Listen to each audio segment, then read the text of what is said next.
It's Joe, your faithful host and co-founder of Command Control Power, the longest-running Apple consulting podcast. In case you missed our birthday, we just celebrated our 10th anniversary this summer. For 10 years, we've been getting together each and every week to bring you epic tales of tech support and business management, and I'm pretty sure we've saved a lot of people a ton of time by sharing our struggles and solutions. Starting now, we're shifting our focus to the Patreon community. That means the newest shows will be posted primarily on Patreon. How do you get the latest episodes? Visit commandcontrolpower.com and click on support. Pledge monthly, and you can instantly subscribe to the weekly patron-only episodes right in your favorite podcast app. If you already support us on Patreon, log in there to get your special link and subscribe to the patron-only show so you don't miss anything. Here on the public show, we'll be featuring classic episodes hand-selected for you from our catalog of over 500 episodes, along with occasional new episodes too. And remember, we're regularly releasing new content on Patreon, where you can join our community of supporters starting at just $15 per month, giving you access to the freshest content. We feature dozens of exclusive shows on Patreon where we speak a little more freely about how we make business decisions, navigate client relationships, manage our employees, and sometimes deal with mistakes and difficulties too. Plus, as a patron, you receive access to our entire back catalog where you can revisit classic episodes and learn from colleagues we've interviewed who've shared their own best practices. Visit commandcontrolpower.com and click support to pledge monthly on Patreon.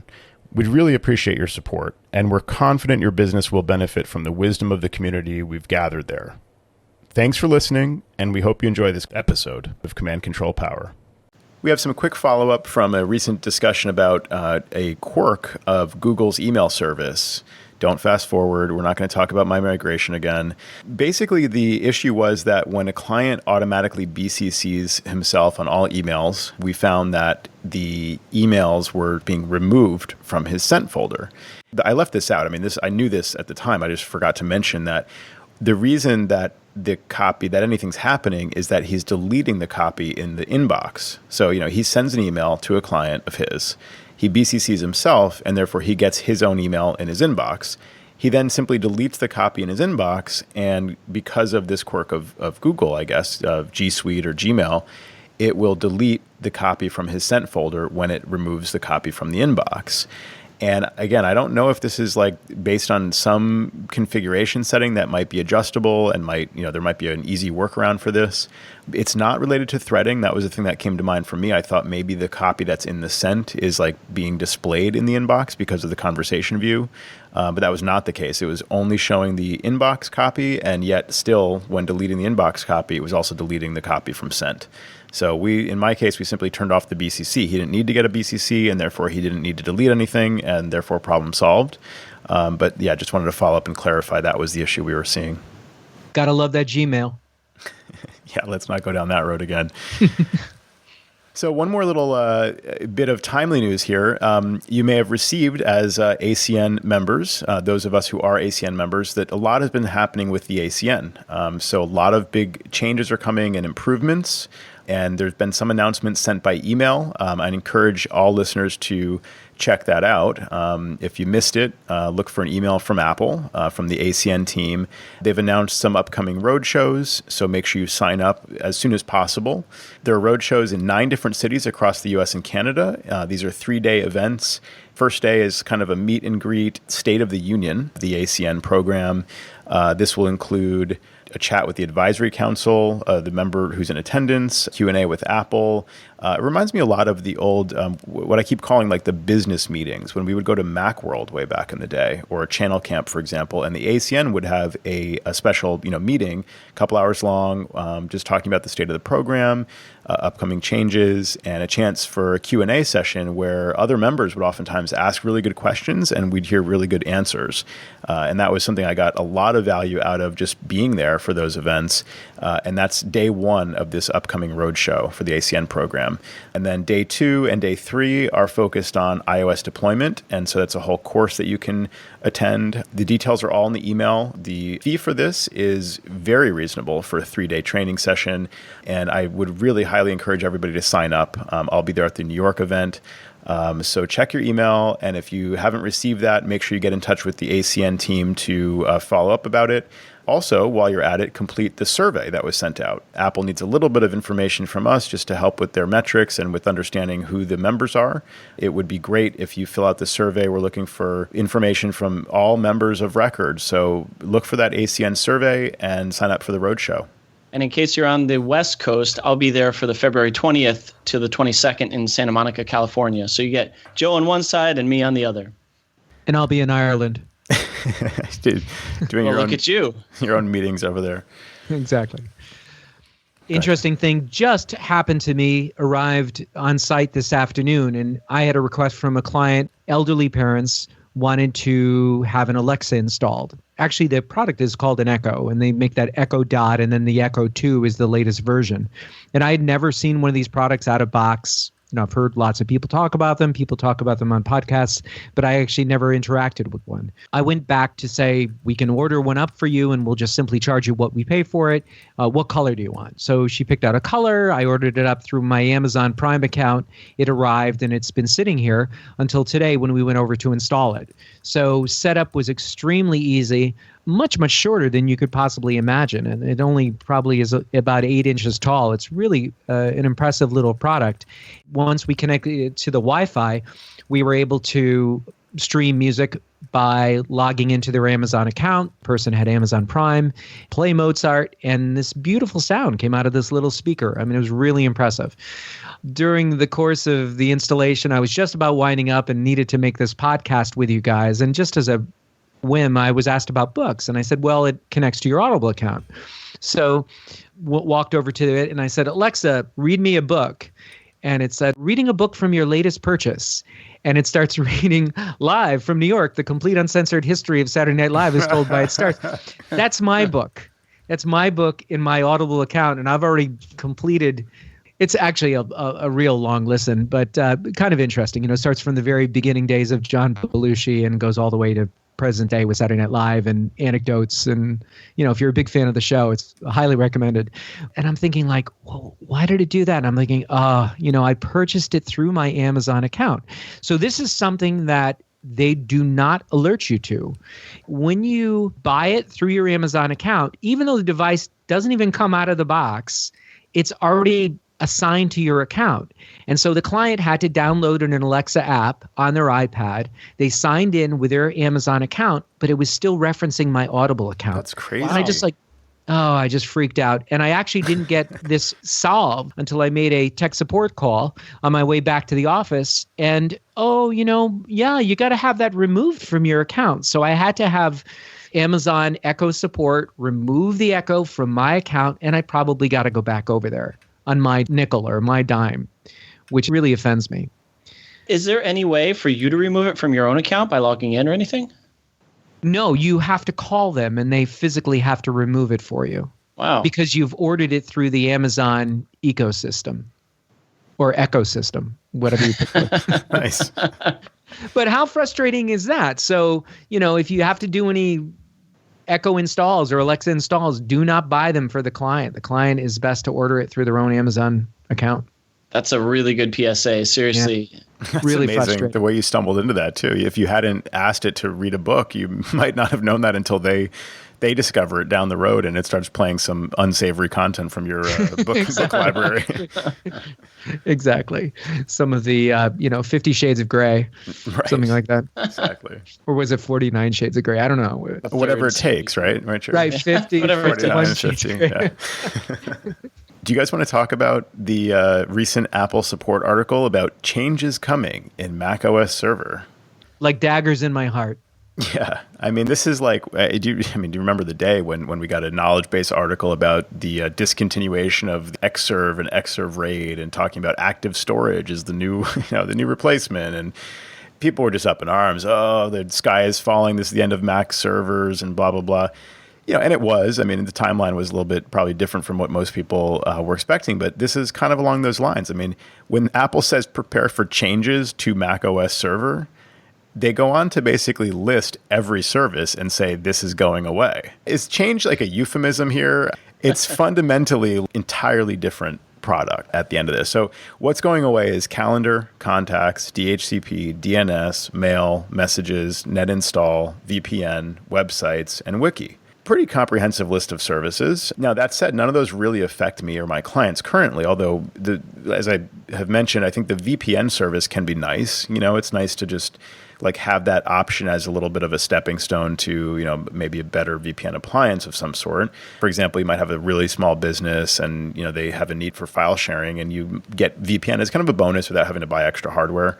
So in those scenarios, it was nice to have it, but kind of not a great, super dependable service as it is. So I guess it's not a huge loss, but I've seen the writing on the wall for years now.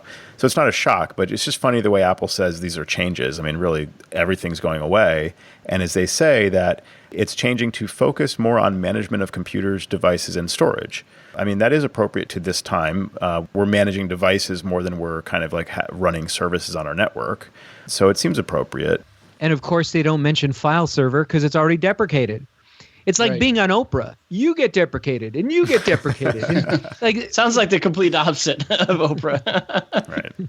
I heard one person describe it as they basically gutted server. What's in the 1999? Nothing.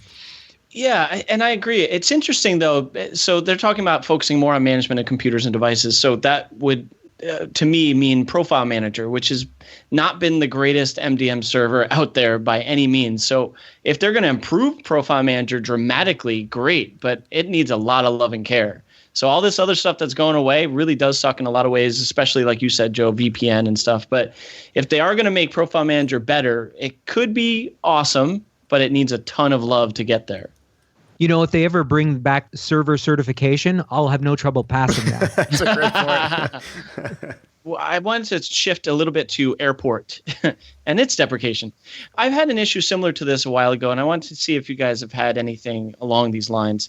We installed an airport at a small office. We had it used, so it wasn't a new purchase. We threw it in there. And all we needed for this airport was to transmit, besides providing DHCP and wireless, was to open up a firewall port for FTP so that people could hit their FTP site inside the office. No matter what I did, the FTP service was very flaky. It would time out a number of times, not be able to connect. When I worked on it internally, it was perfectly fine. We were able to connect without issue. So it seemed like it was just an issue connecting from the outside. They use Optimum, which is a common service around the Northeast here. They are notorious for blocking certain ports. So I thought it was something to do with that. But no, they were only blocking port 80 and 25. And the port for FTP was 21. So what I did was I brought over, all jokes aside about sonic walls, I brought over a sonic wall over to their office, and I plugged it in, set it up, and opened the port, and FTP service has been working perfectly ever since. And I find it very interesting. This is the second time I've had an issue with firewall rules on an Airport Extreme that just don't seem to work. Label an internal IP address, you put in the ports you want to make available, and you hit update, and that's done. There's nothing to it. It's not like there's a lot of science to this, but this is the second time in recent months where it just seems to flake out and not want to do its job.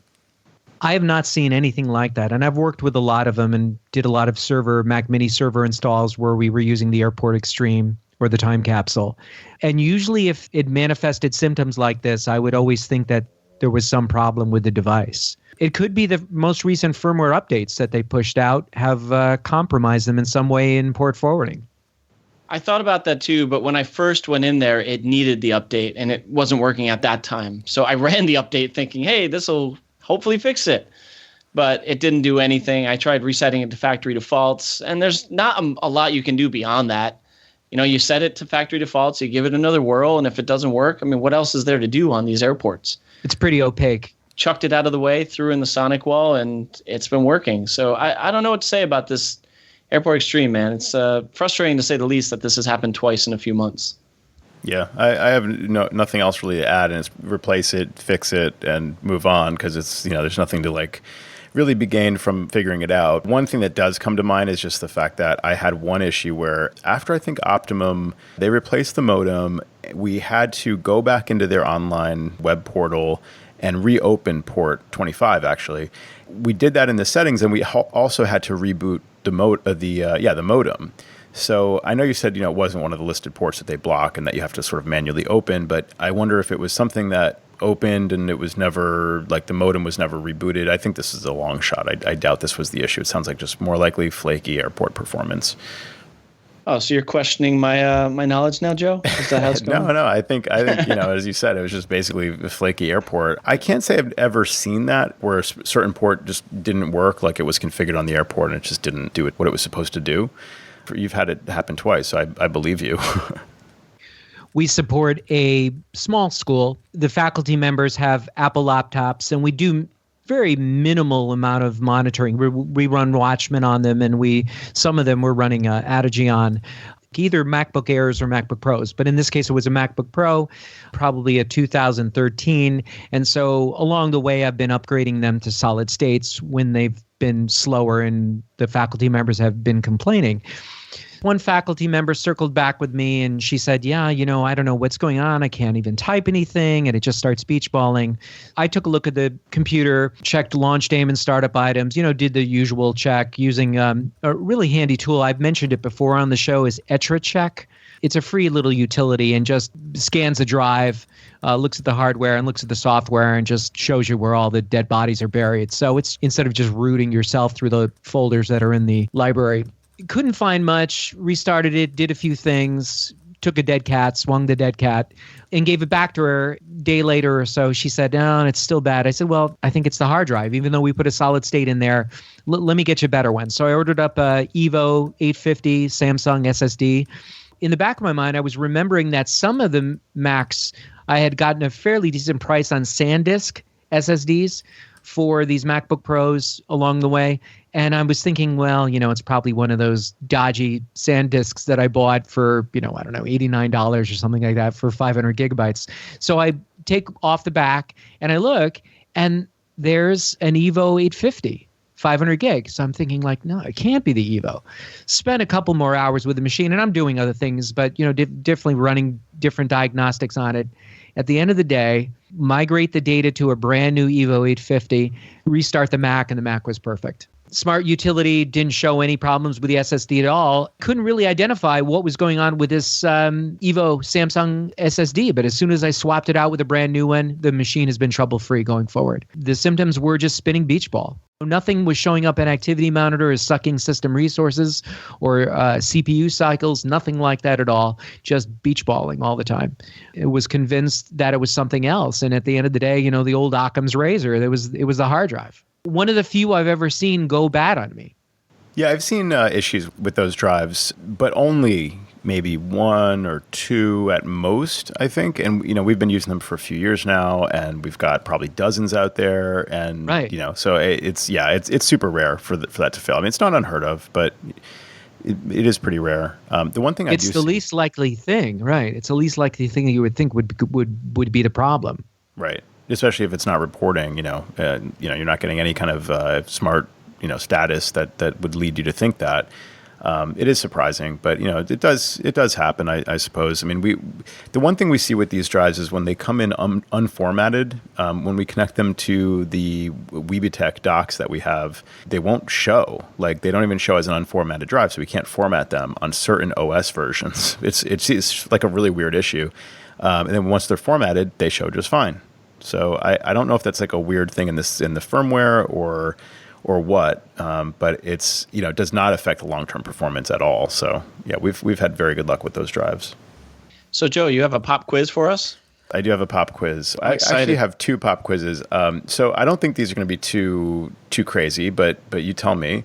So first one first. What is the difference between all photos and the Photos sections in the Photos app on iOS and Mac?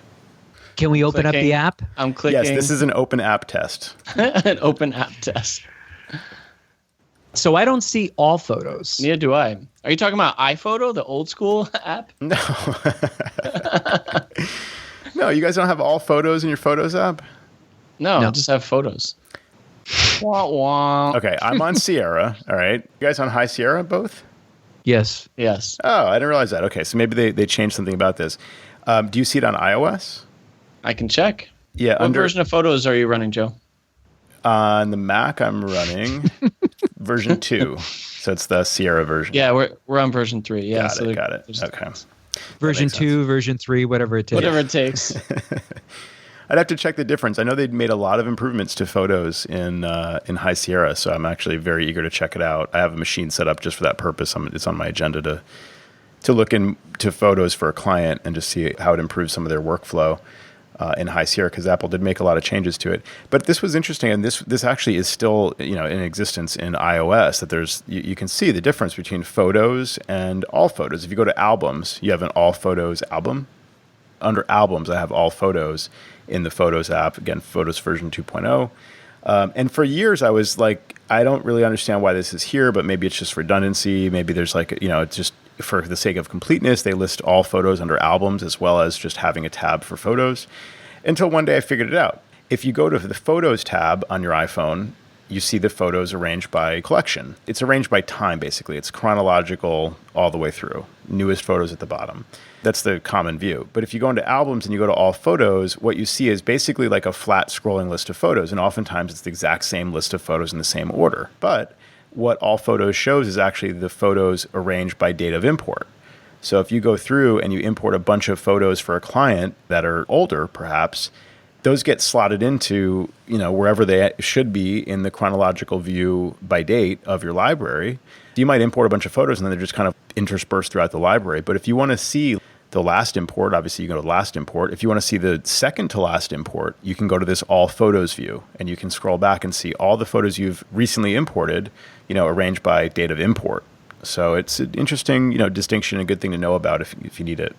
Joe, I just wanted to say we have a managed service plan for your office where you can stay up to date on all the latest Apple releases. So if you'd like to talk about that offline, we'd be happy to. Are you still blocking High Sierra? Or if I wanted to install it right now, if I was on your MSP plan, what would I? We would put you in a special group and we would allow, but generally we're still blocking High Sierra. Gotcha. Thank you very much. Well, thank you for forging ahead, both of you guys, with testing this beta OS that is publicly released, High Sierra 10.13. How is 10.13.3? Has it been stable for you guys, though?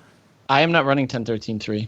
Oh, I am running 10.13.3, and it's been fine. There's no problems with it. As a matter of fact, I actually have the latest public beta software, so I have on 10.13.4. On your production Mac, right? Yeah, of course. Of course, yeah. It's the only way to go. That pop quiz was more of a PSA about the difference between all photos and photos for our listeners who are running Sierra, I guess, on their Mac, or it's still relevant on iOS. I was at a client actually with Jay recently, my business partner. Lately, we've been working together a bit more on some of our more high-profile clients. So it's been good to get together and do more work together like we did years ago. We're sitting together working with a couple. We're setting up some new Macs, some new equipment, wireless connections, all this stuff. And one of them had gotten a new pair of AirPods. Jerry, do you have AirPods? I do not. I'm the only guy here that doesn't have AirPods. My first pair is on order. They're coming on Thursday, so I didn't have them yet either. And that was actually the whole point of this is she had asked me about pairing her AirPods. And truth be told, I'd never even laid my hands on these yet. I was on one side of the dining room table. I'm sure you guys have done this before. And she's asking me, hey, how can I set up and pair my AirPods? And I'm like, oh, yeah, let me just finish up this thing real quick and I'll come over and help you. Meanwhile, the thing I'm finishing up is Googling, how do I pair AirPods? So I'm like, okay. And I read real quick. I'm like, okay, got it. So I go over and I help her set it up. And it was actually quite easy. You lift open the case and you press the pairing button on the back and it works. And so, but it was kind of funny. And then I had to set up the husband's AirPods, and then they had this workout machine that connects. And from that point forward, it was a little bit easier. But I realized there was a lot I didn't know about how they function, much to my chagrin. I just did not read up a lot on the AirPods because I didn't think at the time that I had any interest in them, nor did I think I'd be pairing them for anybody in particular. Sometimes we have to be on our feet and think on the fly and not show that we actually don't know something. The really cool scenario about how when you pick them up, like let's say you're playing music and they're supposed to be playing from the AirPods. I thought they weren't working at first because I connected them. I played iTunes Music and there was no sound anywhere. I said, what's going on? She goes, oh, no, watch. And she put them in her ears and then the sound starts coming out of them, which I wasn't aware of. That's how they worked. I don't know if you guys were, but I was kind of surprised by that because, like I said, I didn't know much about them. There's an earwax detector in each one. Oh, man. So when it's within range of an earwax, that's what initializes the play. That's wonderful. I just had my ears clean, so I don't know if that'll work on mine. What?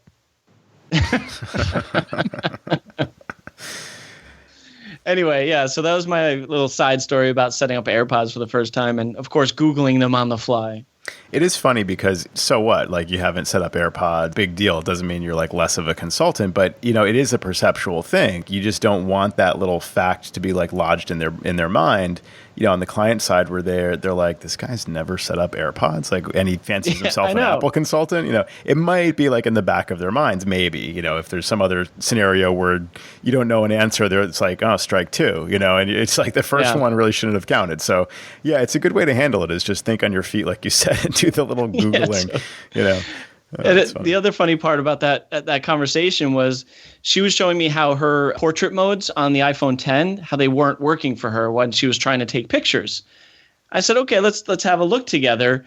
And she starts going, see, I'm trying to hold it and it's not coming in. And I take a picture and it comes out normally, not like it's supposed to. And she starts taking pictures of me. And she's like, see, this didn't work. And I'm like, okay, let's try something. And she's like, here, I'll try another one. And she starts taking multiple pictures over and over of me. And then she shows me one of them, like my eyes are half closed. I'm like, for one thing, you have to delete at least that one because that has to be off of your phone immediately. She wasn't understanding the fact that when you're using that mode, that it has to have like the yellow hue around the circle for it to detect that it's in that mode, and it can do like studio lighting or whatever some of the options are for those portrait modes. So once we figured that out, it was no problem. But she must have like 25 pictures of me on her phone, which I have to remember to delete next time I'm over there. These are great examples of like the justification we all have for buying all this new technology. Like, I do it for a living. I have to know about this stuff. And, it's really true. I mean, to some extent, it's much easier if you go through it yourself. You set up the phone and you have to set up Face ID for the first time. Okay, I see what's going on here. And yeah, you can learn this stuff as you go with the first client you set up an iPhone X for, but it's a little bit nicer just to go in having had that experience with our own stuff. So glad to know the other outcome of this is you've ordered your AirPods, Sam. I immediately ordered them afterwards because I said I can't be caught like this again. So of course I need to get new stuff. We've had a long-standing client for a number of years. Over the course of working with them, they started out with a Mac Mini server when a Mac Mini server was still a Mac Mini server.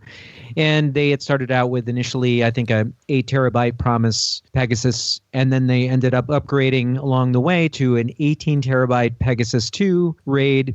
I believe we actually had a Drobo thrown in there somewhere in the middle. And they've been just chugging along. They're a creative company. We weren't doing managed service with them, but we were doing monitoring using Watchman monitoring.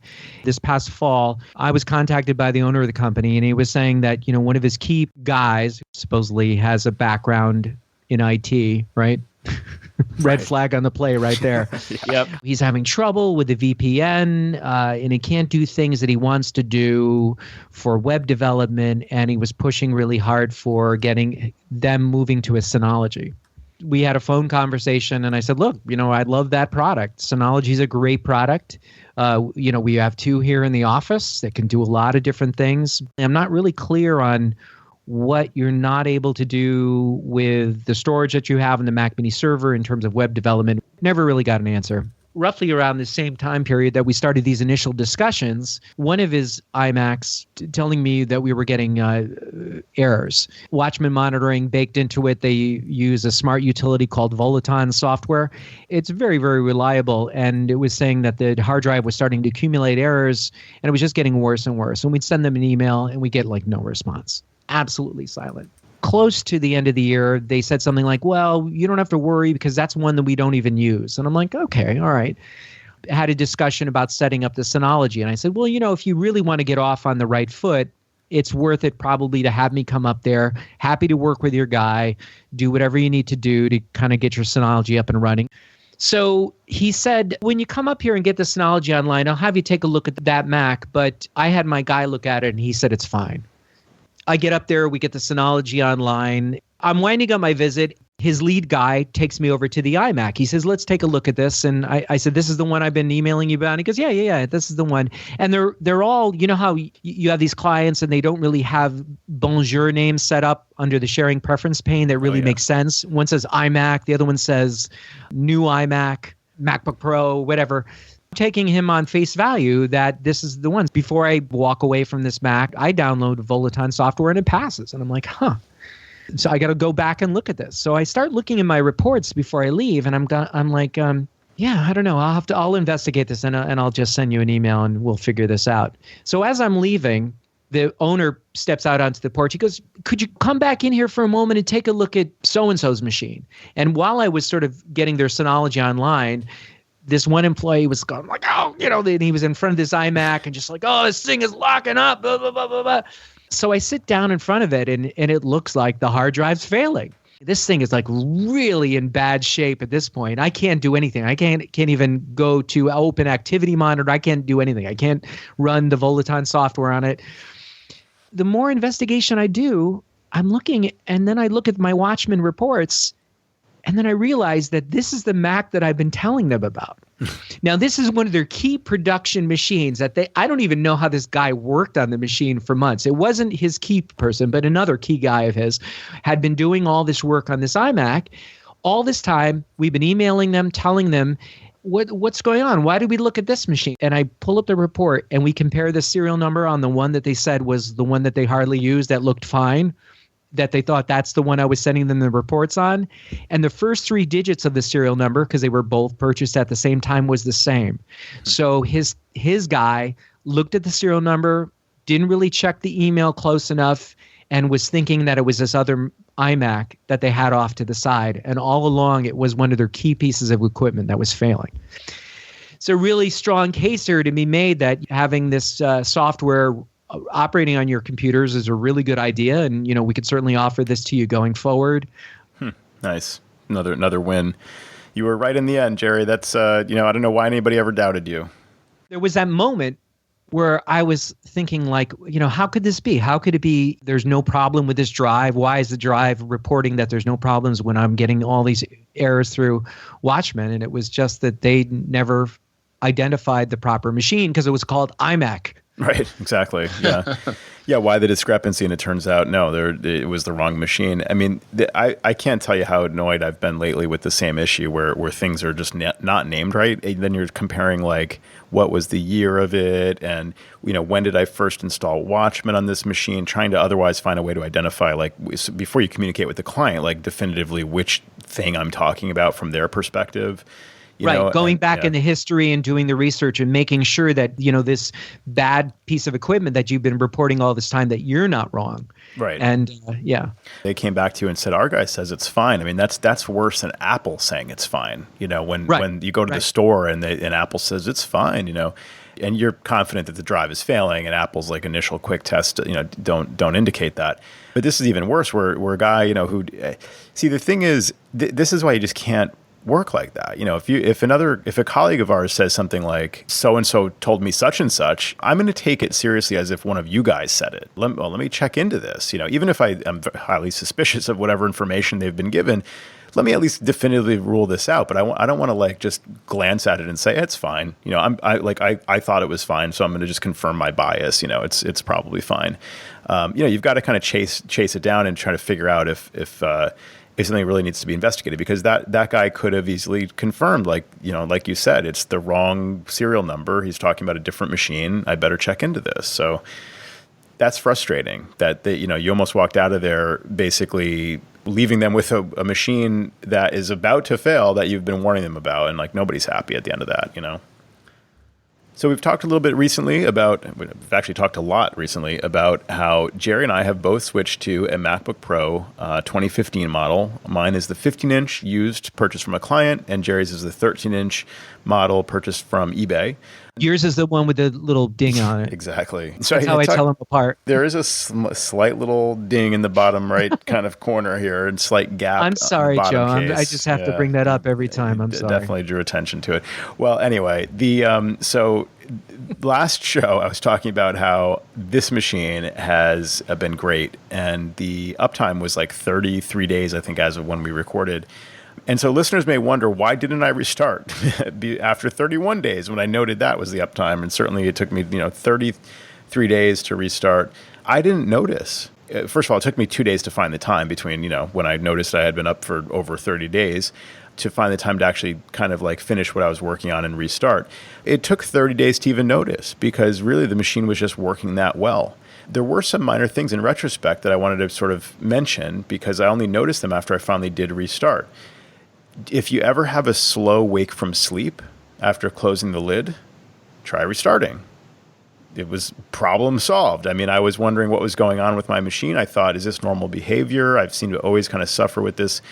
Sometimes it's pretty quick to wake from sleep. Other times it seems like it takes, 20, 30 seconds, let's say up to 20 seconds to wake from sleep. In the meantime, you're getting like a spinner. Same thing, very slow changing network interfaces. If I'm on Wi-Fi and I plug in my Thunderbolt to Ethernet adapter and I go on to a wired connection, sometimes it would give me a spinning beach ball. I can't interact with anything on the system until the network interface switches. Try restarting. That problem was solved. No problem switching between network interfaces now. Same thing like along the lines of network interfaces, connecting to a VPN or disconnecting from a VPN. There'd be like a slight delay. I'd connect to a VPN that, especially one where I had send all traffic turned on, it seems like, there was like a delay up to 30 seconds or a minute. Where just like literally it was locked up. And again, restarting, that fixed everything. So I restarted and I noticed amazingly improved performance across the board in these specific cases I'm mentioning. As the saying goes, it's our slogan here on the show, have you tried restarting? I mean, I need to take my own advice. I restarted and my life improved dramatically. One other thing besides that is I mentioned on the last show, my battery condition was service now, I think, or service or whatever it said. Now shows normal. I have not seen it go back to showing that I need to service the battery, replace the battery, ever since restarting. It shows 757 charge cycles. I think these were rated for like 3,000 originally. So I actually think that my battery is in very good shape. I get better battery life now. So all around, massive improvements after 33 days of running without restarting. Restarting fixed all those things I just mentioned. No problem since then. So it's great. It's a really great system. Joe, we have a managed service product that we can offer your office, and we'll make sure that all your Macs restart within 30 days on an ongoing basis. So take that under consideration. Thank you. I will. I mean, it sounds like I could benefit a few different ways from your managed service plan. So I could get on the latest OS. I could have reminders about restarting more regularly. But no, really, I mean, I just was amazed because, the good old, like, you tell a client, try restarting. I mean, these were not even issues I was really noticing. Like, I was noting them, but I wasn't actively trying to troubleshoot them. And sure enough, restarting just did it as a side effect of restarting. It solved all those issues. So I very rarely let my Mac go, and it's not because I'm really focused on, but more often than not, I'll restart. And you got to get those betas installed, right? So you got to reboot every time Apple releases new beta. With my late 2016 MacBook Pro, it was restarting just about every day, just because it would be so problematic. And now it's maybe once every 7 or 10 days. So this is a real edge case, and I was telling you about this several weeks ago, Joe, and I'll keep this story kind of on the short. We recently took over a client, and they went out on their own, and they bought some 21-inch iMacs with Fusion drives. I know how some of you listeners feel about Fusion drives, so if you have any comments on Fusion drives, you can send them to Joe and save them from me. And Joe could maybe put them together and review them. No, Fusion drive gets a bad rap, and a lot of people would say deservedly so. A lot of people have problems with Fusion drive iMacs. And a lot of times, we have those clients where they just really can't justify paying that Apple upcharge for a solid-state drive. We know how great solid-state drives could be in an iMac. Fusion drive can be a compromise, but it also can be very problematic. So this is a medical office, and I had suggested that all the workstations be encrypted. That's pretty much the way we roll. So I had started to encrypt this iMac. I had done a transfer from an old 21-inch iMac. Migration went great without a hiccup, running High Sierra, and the encryption all of a sudden seemed to really put some resource constraints on the iMac to where it was crawling along. Once you've started an encryption, it's really hard to get out of it. You can't cancel it for the most part. So at least wanted the drive to be fully encrypted. And then I would make that decision. If I felt that there was something wrong, I would completely wipe the drive and start over again, because we did have a good working backup. And so I took the Mac off-site, brought it back to the office, hooked it up, Made all the changes in Energy Saver so the Mac did not sleep. It didn't do any kind of power nap. The screen didn't even dim. I dimmed down the screen, and I just wanted to keep an eye on it and just have this encryption just chugging along, nothing else running. I took it off of Wi-Fi, I believe. So no apps were trying to phone home, completely bare bones.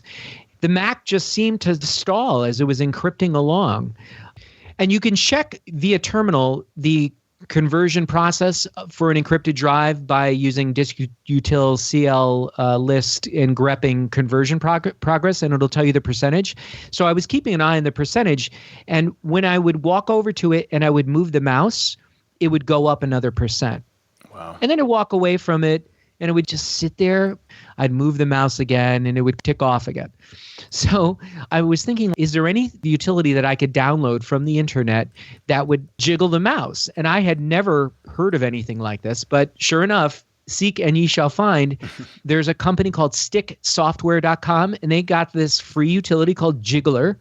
And you can install it on the Mac, which is what I did, and it would keep the mouse moving. So you could set the interval or the increments of how often it would jiggle the mouse. The Mac was just chugging along, and by running this utility, it got through the conversion process. And then I did some more testing with the Mac, and it seemed like it was fine. Returned it back to the client. The workstation has been in place. I've gotten no complaints from the client at all. So it just seems like the Fusion drive, for whatever reason, was just completely almost compromised by running the encryption. But as soon as the encryption finished, it was fine.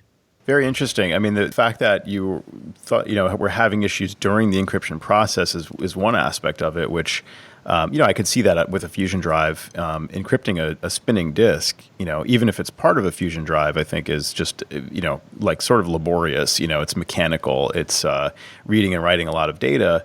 And there's no, it's not super efficient to do that on a spinning disk. So I could understand that part of it, but it's even weirder, as you mentioned, I think that you tried caffeinate, right? So that it wasn't about keeping the machine awake. It was about actually like simulating use on the machine that actually got the encryption to proceed. Is that right?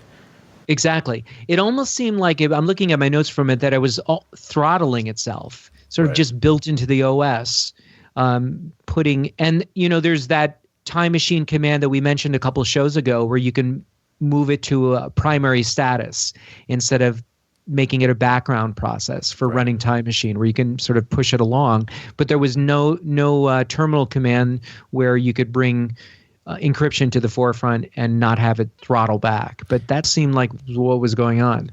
Well, it's interesting that, two things solved it. It was like you had to basically leave the machine idle, but only moving the mouse. It had the full system resources for this purpose, but it would only use the system resources if it thought a user was there working. I think you're right about the idea of the process being backgrounded, or if it's set for such a low priority that it actually doesn't run unless something else is happening. Like maybe it's a processor thing. Maybe the processor itself, the speed of the processor is being throttled. When no user is detected, it goes into when like it's idle. super low power mode, so that it can't encrypt. It doesn't have enough like horsepower to run the encryption math. When there's a user there, it's running full throttle, and so the encryption progresses at the normal speed. So just moving the mouse basically makes the processor active, I guess, for the full speed. That's my theory. Right. I don't know if it's based on any kind of reality, but. Yeah, no, that makes total sense. And so this utility really came in handy. And as soon as I was done with it, I removed it off the client machine, and they were none the wiser. But I was thinking that there may have been some problem with the spinning portion of and there still very well may be. I mean, that drive might be marginal, but as soon as we got through the encryption, it was fine. Great solution. I mean, I don't know if I would have thought of that, mouse jiggler. That's a great use of technology. You could hire an intern, I guess, if the app didn't exist. Just sit there. Right. We have a very important job for you. Just watch this progress bar and move the mouse.